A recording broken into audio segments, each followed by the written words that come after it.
नमस्कार। कार्यक्रम अलगधारमा यहाँलाई हामी हार्दिक स्वागत गर्छौँ दर्शकवृन्द। आज हामी राष्ट्रपतिबारे चलिरहेको विवादमा केन्द्रित भएका छौँ। आजको अलगधार त लागौँ आजको प्रस्तुतितर्फ।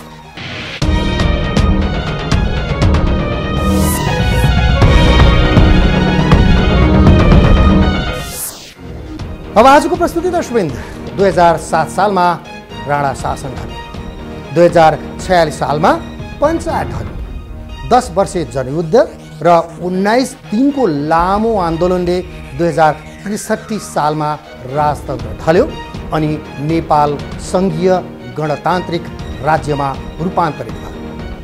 तर गणतन्त्रको प्रतीक राष्ट्रपति र शीतल निवास अहिले दिन प्रतिदिन विवादमा फँसिरहेको छ दर्शकवृन्द। अहिले बग्गीमा चढेर कहिले संसदको बैठकलाई सम्बोधन गर्न, घण्टौँसम्म सर्वसाधारणहरूलाई आवतजावतमा रोक लगाएर शास्ति दिने राष्ट्रपतिले 140 रोपनीमा फैलिएको शीतल निवासले नपुगेर 192 रोपनीमा फैलिएको प्रहरी तालिम केन्द्रलाई पनौतीमा सारेर हेलिप्याड बनाउने विषयले अहिले विवाद सृजना गरिरहेको छ दर्शकवृन्द। यसरी राज्य सञ्चालनको प्रमुख अम्ब संवैधानिक राष्ट्रपति अर्थात् देशकै अभिभावक पटक पटक विवादमा आउनाले राष्ट्रपतिको कार्यक्षमतामा त प्रश्न उठाएको छ नै दर्शकवृन्द। शक्तिशाली भनिएको 2/3 सरकार असफल भइरहँदा राष्ट्रपतिको विलासी जीवनले गर्दा राजतन्त्रको झल्को दिने भन्दै सामाजिक सञ्जालहरूमा अहिले आलोचना र खिल्ली उडाउने काम भइरहेको छ दर्शकवृन्द। यसले स्वदेशमा मात्र नभएर अन्तर्राष्ट्रिय स्तरमै देशको बदनाम हुने अवस्था सृजना भएको छ दर्शकवृन्द। बाँकी अलगधारको यो रिपोर्ट। राष्ट्रपतिको तडक भडक, शीतल निवास चुप। मुलुकमा सबै संस्थाहरू विवादित बनिरहेको बेला सबैले आस्था राख्नुपर्ने राष्ट्रपति र उपराष्ट्रपतिलाई पनि अनावश्यक विवादमा तान्न थालिएको छ। सरकारले राष्ट्रपतिलाई गाडी किन्नका लागि 18 करोड रुपैयाँ दिने निर्णयसँगै सम्मानित संस्था विवादमा तानिएको छ, जुन सामाजिक सञ्जालबाट स्पष्टै झल्किन्छ। अझ युवाहरूले राष्ट्रपतिका लागि गाडी खरिद गर्न भन्दै व्यङ्ग्यात्मक शैलीमा पशुपति क्षेत्रमा चन्दा उठाए। देशका अन्य स्थानमा पनि यही ढङ्गले साङ्केतिक विरोध भयो।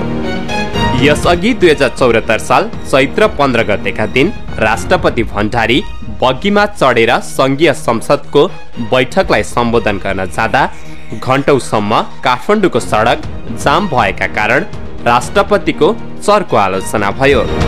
यी त प्रतिनिधि घटना मात्र हुन्। 2072 साल कार्तिक 14 गते 2 वर्षे कार्यकालका लागि राष्ट्रपति विद्यादेवी भण्डारी शीतल निवास छिरेन्।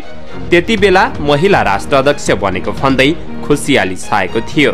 उनी भण्डारी पुनः 4 वर्ष कार्यकालका लागि 29 कार्तिक 2074 मा दोस्रो पटक राष्ट्रपतिमा निर्वाचित भइन्।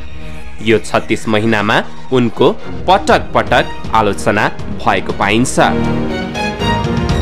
नेपालको संविधान 2072 को भाग 6 मा राष्ट्रपति र उपराष्ट्रपतिको विषयमा उल्लेख गरिएको छ, जहाँ राष्ट्रपतिलाई नेपालको राष्ट्र अध्यक्षको हैसियत प्रदान गर्दै राष्ट्रिय एकताको प्रवर्धन गर्ने तथा संविधानको पालना र संरक्षण गर्नु राष्ट्रपतिको प्रमुख कर्तव्य हुने उल्लेख गरिएको छ। तर राष्ट्रपति एकपछि अर्को विवादमा मुछिनाले संविधानको नै खिल्ली उडाएको तर्कहरू बाक्लिन थालेको छ। अहिलेको संविधानले संसदीय शासन प्रणालीलाई सम्पूर्ण रूपमा अवलम्बन गरेको छ र यो प्रणालीमा कार्यकारी प्रमुखको रूपमा सरकार प्रमुख अर्थात् प्रधानमन्त्री रहन्छ र नाम मात्रको प्रमुखको रूपमा राष्ट्रपति अर्थात् राज्य प्रमुख चाहिँ रहन्छ। यो व्यवस्था संविधानले गरेको छ। अब सँगसँगै उसको अरू भूमिका र रोलहरू यहाँले हेर्नुभयो भने राष्ट्रपतिलाई लगभग प्राय सबै जसो मामिलाहरूमा औपचारिक र आलङ्कारिक भूमिका मात्र दिएको छ। राष्ट्रपतिले गर्ने प्राय सबै कामहरू मन्त्री परिषदको सिफारिसमा र मन्त्री परिषदको सल्लाह र सहमतिमा गर्नुपर्छ। अब त्यो हिसाबले हेर्दाखेरि पनि एउटा सिम्बोलिक संस्थाको रूपमा मुलुकको संविधानको गार्जियनको रूपमा राष्ट्रपतिलाई राख्न खोजेको देखिन्छ। अब यो सबै हो भने मेरो विचारमा पछिल्लो दिनमा जुन खालका महत्त्वाकांक्षी कार्यक्रमहरू राष्ट्रपतिसँग जोडेर बाहिर सरकारले ल्याउँदै गरेको छ र जसरी राष्ट्रपति र त्यो कार्यालयको महत्त्वाकांक्षालाई बढाउने काम गरेको छ त्यो चाहिँ जायज देखिँदैन। राष्ट्रपतिले मन्त्री परिषदको सिफारिसमा कार्य गर्ने संवैधानिक प्रावधान छ। संघीय गणतन्त्रको प्रतीक राष्ट्रपतिलाई मानिन्छ। सर्वहारा उत्पीडित वर्गको प्रतिनिधित्व गराउनका लागि जनताले राज्यबाट राज्य सञ्चालन परिवर्तनमा ल्याएका हुन्। यही सिलसिलामा पहिलो राष्ट्रपतिको रूपमा डाक्टर रामवरण यादव तथा दोस्रो र तेस्रो कार्यकालका लागि विद्यादेवी भण्डारी राष्ट्रपति भएकी हुन्।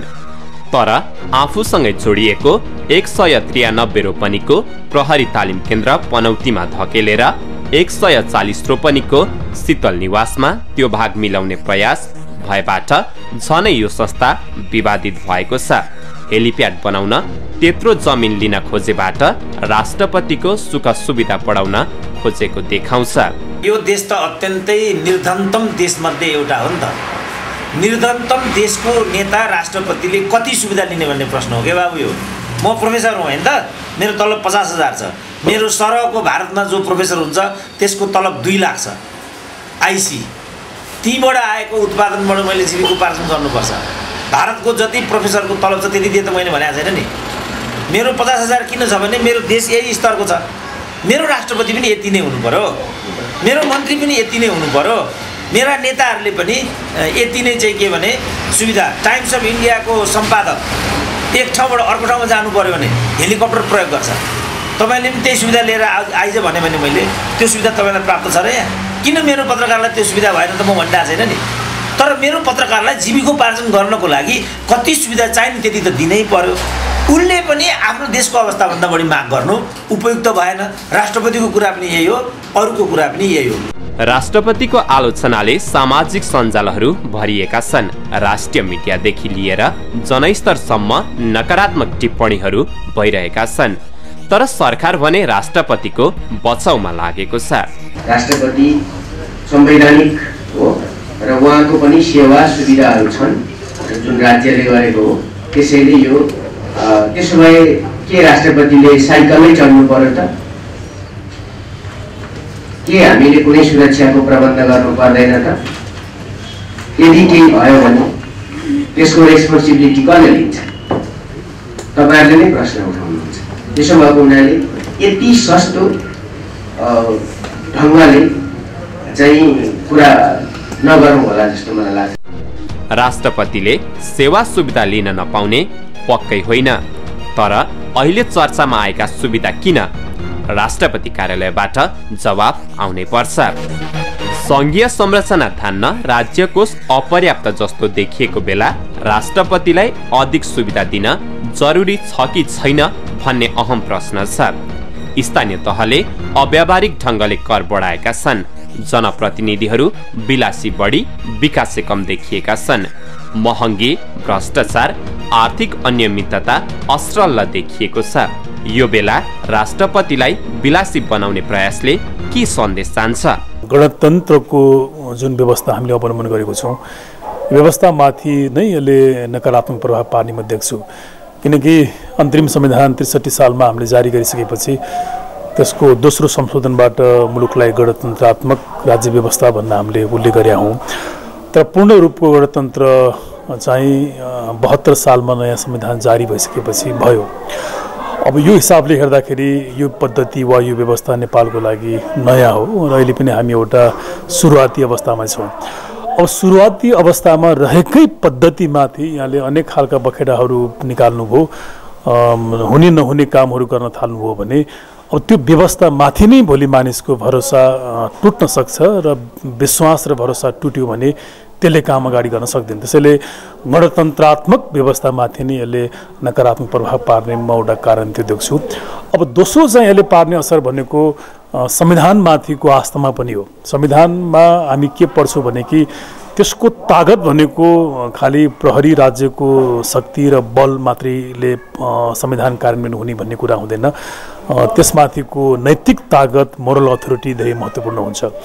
राज्यले शासकले मोरल अथोरिटी गुमाएर संविधानका प्रावधानलाई सही ढङ्गले कार्यान्वयन गरेन भने अब त्यो संविधानलाई जनताले पालना गर्नुपर्ने अवस्था रहिराख्दैन। त्यसैले अब यो खालको कामहरू गर्दै गयो एकपछि अर्को भने मेरो विचारमा संविधानमाथिको जनताको आस्था पनि टुट्छ र यो संविधानको दीर्घायुमा यसले असर गर्न सक्छ। 2 अब तेस्रो त सिधै जनताका जीवनसँग जोडिएको कुराहरू छ, अर्थतन्त्रसँग जोडिएको कुराहरू छ र कुनै पनि हिसाबले भड्किलो महँगो चिज वा कार्य अहिलेको मुलुकको लागि नसहुने भएको कारणले गर्दा त्यसमाथि पनि यसले प्रभाव पार्ने म देख्छु। र समग्रमा हामीले संविधान सभाको नामबाट जुन चिजलाई ल्यायौँ, जसलाई ठुलो उपलब्धि प्राप्ति भनेर भन्ने गरेको छौँ, त्यसमाथि नै यसले गम्भीर असर पार्ने र अन्ततगत यो प्रवृत्ति बढ्दै गयो भने यी सबै चिजहरू एउटा लङ लास्टिङ रूपमा जान नसक्ने त्यो अवस्था चाहिँ म देख्छु। यो विषयमा राष्ट्रपति मौन अनि शीतल निवास चुप छ।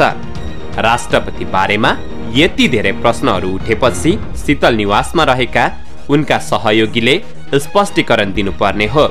राज्य कोषबाट तलब भत्ता यही जिम्मेवारीका लागि दिएको हो, तर उनीहरू राष्ट्रपति बदनाम हुँदा समेत बेखबर जस्ता देखिन्छन्। आफू जुन विचारधाराको चाहिँ प्रतिनिधित्व गरिन्छ त्यसको प्रतिबिम्बन मेरो पदीय मर्यादामा मैले प्रस्तुत गर्न सकेको छु कि छुइनँ, त्यो चाहिँ हो। अघि पनि मैले भने विद्या भण्डारी त सर्वहारा वर्गकी महान नेता मदन भण्डारीकी सर्वहारा पार्टीकी नेत्री होइनन् त। जुन देशमा उनी सर्वहारा वर्गकी नेत्री छिन् त्यो देशको प्रति व्यक्ति आय कति छ र आज नेपालीले जन्मिँदै 32,000 ऋण खप्नुपर्छ। यस्तै गाडीले गर्दा त्यो ऋण बढेको, त्यो त उनलाई थाहा छ। नेपालीको पर क्यापिटा इन्कम $1,004 छ। भारतकै कुरा गर्ने भने 2000 वरिपरि पर क्यापिटा इन्कम छ। कोरियामा पुग्यो भनेदेखि त $32,000 छ। यहाँबाट कोरियामा कामदार भएर जाने कामदारको तलब मात्रै आज यहाँको राष्ट्रपति भन्दा 50,000 बढी छ। त्यसको सापेक्षतामा यिनीहरूले लिइरहेको सुविधा, यिनीहरूले देखाइरहेको आकांक्षा मिल्छ कि मिल्दैन, यति मात्रै कुरा। विद्यादेवी भण्डारी भनेको संवैधानिक राष्ट्रपति हो। भण्डारीको स्थानमा हिजो रामवरण यादव थिए। उनी पनि विवादरहित व्यक्ति होइनन्, तर यो शैलीको सुविधाभोगी देखिएका थिएनन्। अहिले सेवा सुविधाको नाममा संवैधानिक राष्ट्रपतिलाई चरम विवादमा तान्नु जायज होइन। अब एकैछिन छोटो विश्रामपछि पुनः हामी अलग धारको बाँकी अंश लिएर उपस्थित हुनेछौँ, तर एकैछिनको यो छोटो विश्रामपछि।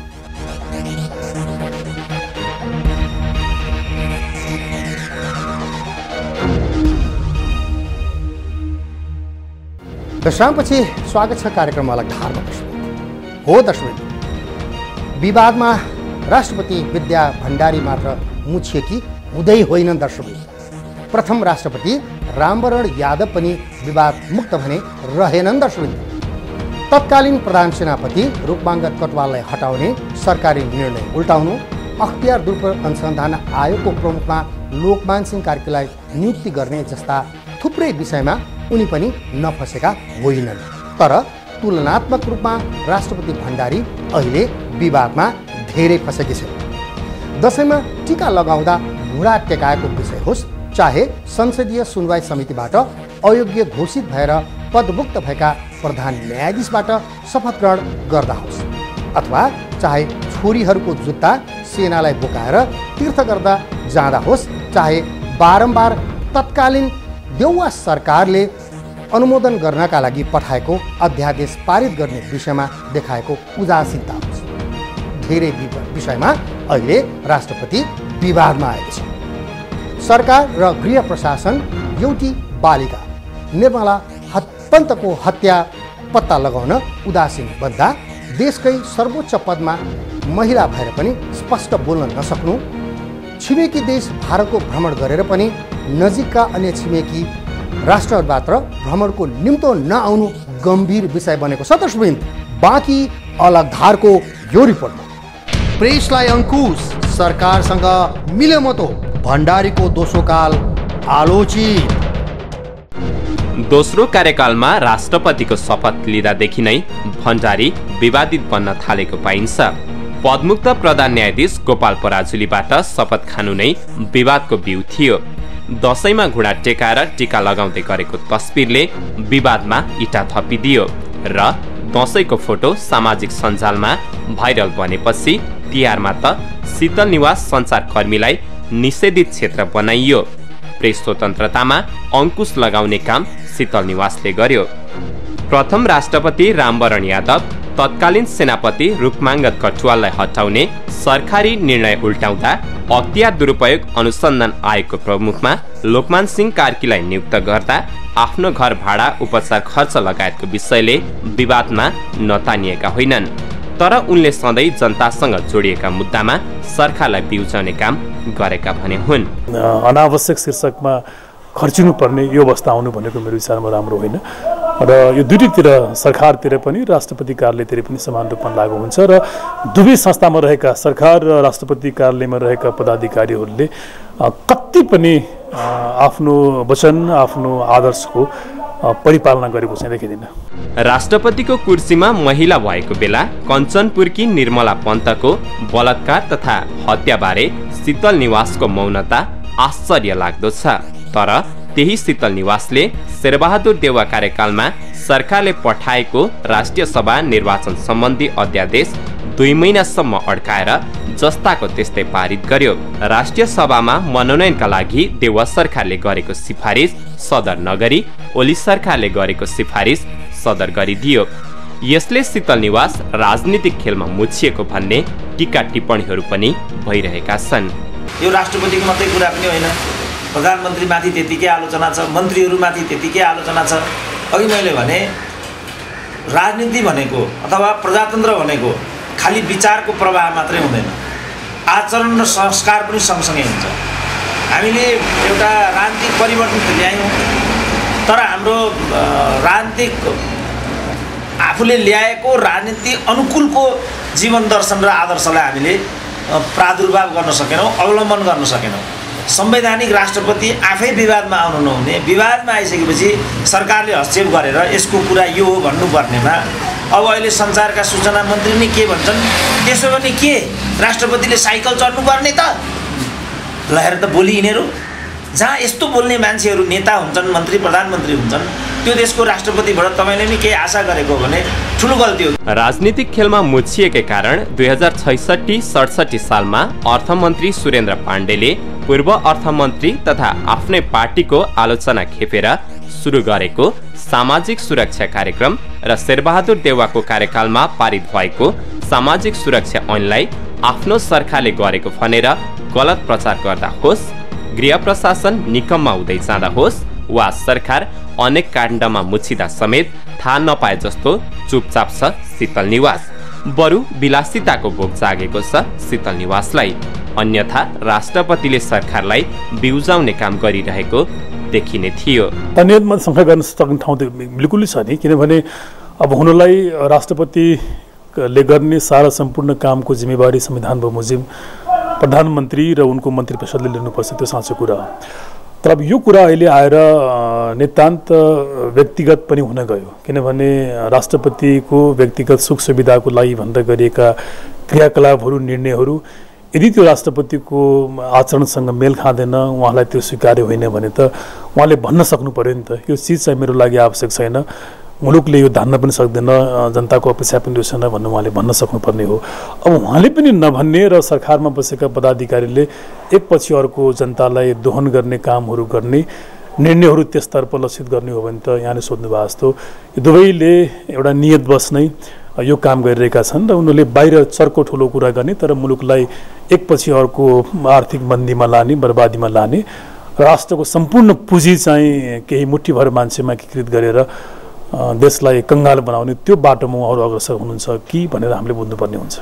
दुई छाक रोजीरोटीका लागि सङ्घर्ष गरिरहेका जनताबाट उठाएको कर विलासितामा खर्चिनु सर्वथा अनुचित छ। हो दर्शकवृन्द, संवैधानिक राष्ट्रपति यसरी विवादमा आउनु राम्रो विषय हुँदै होइन। दर्शक, यसले लामो सङ्घर्ष प्राप्त गणतन्त्र, सङ्घीयता, धर्मनिरपेक्षता, समावेशिता लगायतका उपलब्धिहरू समेतमा धक्का लाग्न सक्छ। सिङ्गो राजनीतिक प्रणालीलाई समेत बदनाम गराउन मलजल पुग्छ। दर्शबिन कि अहिले राष्ट्रपतिलाई विलासी गाडी, हेलिप्याड, बग्गी आदि आवश्यक परेकै हो त? यो प्रश्नबाट शीतल निवास भाग्न पाउँदैन। दर्शबिन र जनस्तरबाट देखिएको आक्रोशको सम्बन्धन शीतल निवासले यसको जवाब दिनै पर्छ। दर्शबिन यो थियो आजको अलग धारको विशेष रिपोर्ट, जसलाई हाम्रा सहकर्मी रोमन आचार्य पूजनले तयार पारेका। यदि अलग धारलाई कुनै नयाँ सूचना, घटना, रोचक तथ्यहरू छन्, जानकारीहरू छन् भने यहाँले हामीलाई दिन सक्नुहुन्छ। त्यसका लागि हाम्रो कार्यालयको टेलिफोन नम्बर, जसमा यहाँले कार्यालय समयमा बिदाको दिन बाहेक सम्पर्क गर्न सक्नुहुनेछ, 4006536 छ। यदि मोबाइलमा सोझै सम्पर्क गर्न चाहनुहुन्छ भने हाम्रो मोबाइल नम्बर हो 9802002006। यदि यहाँहरू इमेल गर्न चाहनुहुन्छ भने हाम्रो इमेल एड्रेस हो alagdhar@gmail.com। यहाँहरूले हामीलाई फेसबुक र ट्विटरमा पनि लगअन र फलोअन गरेर हेर्न सक्नुहुन्छ। हस्त आजको अलग धारको प्रस्तुति यति नै। अलग धारको सम्पूर्णलाई बिदा दिनुहोस्। नमस्कार।